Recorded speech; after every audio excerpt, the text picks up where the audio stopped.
হুগলির বাঁশবেড়িয়ার কার্তিক পূজার ঐতিহ্য ও উৎসব মুখরতা বিশেষ তাৎপর্যপূর্ণ। হুগলির গঙ্গা তীরবর্তী শহর বাঁশবেড়িয়া প্রতি বছর রাস পূর্ণিমা ও কার্তিক সংক্রান্তির পুণ্যতিথিতে বিশাল উৎসবে মেতে ওঠে। এই উৎসব শুধু বাঁশবেড়িয়ার মধ্যে সীমাবদ্ধ নয়, সংলগ্ন কেওটা, ঝাপুকুর, শাহগঞ্জ সহ বিস্তীর্ণ অঞ্চল জুড়েও কার্তিক পূজার মাধ্যমে এক প্রাণবন্ত পরিবেশ তৈরি হয়। বাঁশবেড়িয়ার কার্তিক পুজো কয়েক দশক ধরে তার ঐতিহ্য ও বিশিষ্টতা নিয়ে হুগলির বিভিন্ন প্রান্তে পরিচিতি লাভ করেছে। এবছর আমরা কিশোর বাহিনী, এবছর আমরা 60 বছরে পদার্পণ করেছি। আমাদের এবছর খুব গর্বের বছর, হীরক জয়ন্তী বছর। এবছর আজকে 15ই নভেম্বর আমরা উদ্বোধন করে শুরু করলাম আমাদের প্যান্ডেলের থিম সৃষ্টি।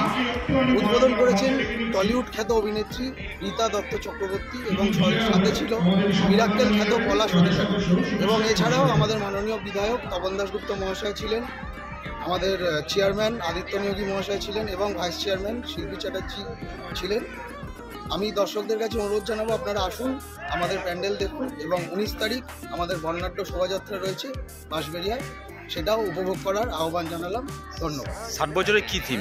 60 বছরে আমাদের প্যান্ডেলের মূল থিম সৃষ্টি, যেটা আমাদের কারিগরি দিয়ে তৈরি হয়, শিল্পীদের, গ্রামের মাটির শিল্পীদের কারিগরি দিয়ে তৈরি হয়, সেইটাই আমাদের প্রধান তুলে ধরা। কি নাম? সায়ন শেখ, সম্পাদক। শুধু কার্তিক পুজোয় নয়, গণেশ, নারায়ণ, ভারত মাতা, নটরাজ ও শিবের পুজোরও রীতি রয়েছে এই অঞ্চলে সমানভাবে। রাস পূর্ণিমার দিন থেকেই এই মহোৎসবের সূচনা হয়, যা টানা 4 দিন ধরে চলে। উৎসবের শেষ দিনে এক বিশাল শোভাযাত্রার মাধ্যমে এই ধর্মীয় ও সাংস্কৃতিক উৎসবের সমাপ্তি ঘটে। বাঁশবেড়িয়া পৌরসভা, হুগলি চুঁচুড়া পৌরসভা ও স্থানীয় প্রশাসন এই উৎসবকে সুষ্ঠু ও সুন্দরভাবে সম্পন্ন করতে বিভিন্ন প্রস্তুতি গ্রহণ করে। বিশেষ নজরদারি, পুলিশি ব্যবস্থা ও বিভিন্ন সেবামূলক কার্যক্রমের মাধ্যমে উৎসবের শৃঙ্খলা বজায় রাখা হয়। এছাড়াও স্থানীয় উদ্যোক্তা ও বিভিন্ন কমিটি এই উৎসবকে আরও বেশি আকর্ষণীয় করে তোলার জন্য বছরের পর বছর ধরে কাজ করে চলেছে।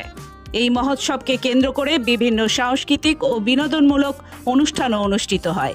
নামি দামি শিল্পীদের অংশগ্রহণ, বৈচিত্র্যময় পরিবেশনা, মেলা এবং অন্যান্য কার্যক্রমের মাধ্যমে উৎসবের রং আরও উজ্জ্বল হয়ে ওঠে।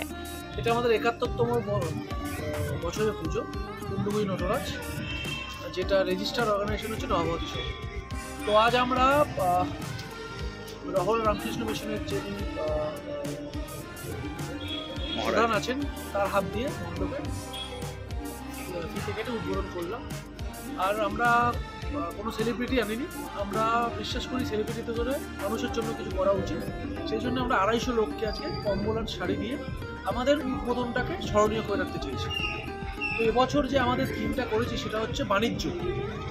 সেই বাণিজ্য ব্যাপারটা কোত্থেকে আসে? বাণিজ্য ব্যাপারটা আসে আদিসপ্তগ্রাম 7দশ শতাব্দীতে একটা বন্দর নগরী ছিল।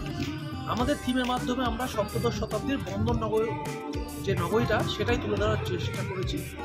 সেখানে আমরা দেখিয়েছি কীভাবে একটা বন্দরে বড় জাহাজ আসে, সেটা রেপ্লিকা হিসেবে আমরা একটা 60 ফুটের জাহাজ এখানে রেখেছি। সেই 60 ফুটের জাহাজে করে মাল আসছে, মাল আসার পরে যে ভোরবেলার পরিবেশ, যেখানে যে মালগুলো খালি হচ্ছে বা তাকে ঘিরে যে দোকানপাটগুলো হয়েছে, কিছু লোকের ব্যবসা বাণিজ্য হচ্ছে, সেটা আমরা এখানে রিপ্রেজেন্ট করছি। কি নাম? অলোক।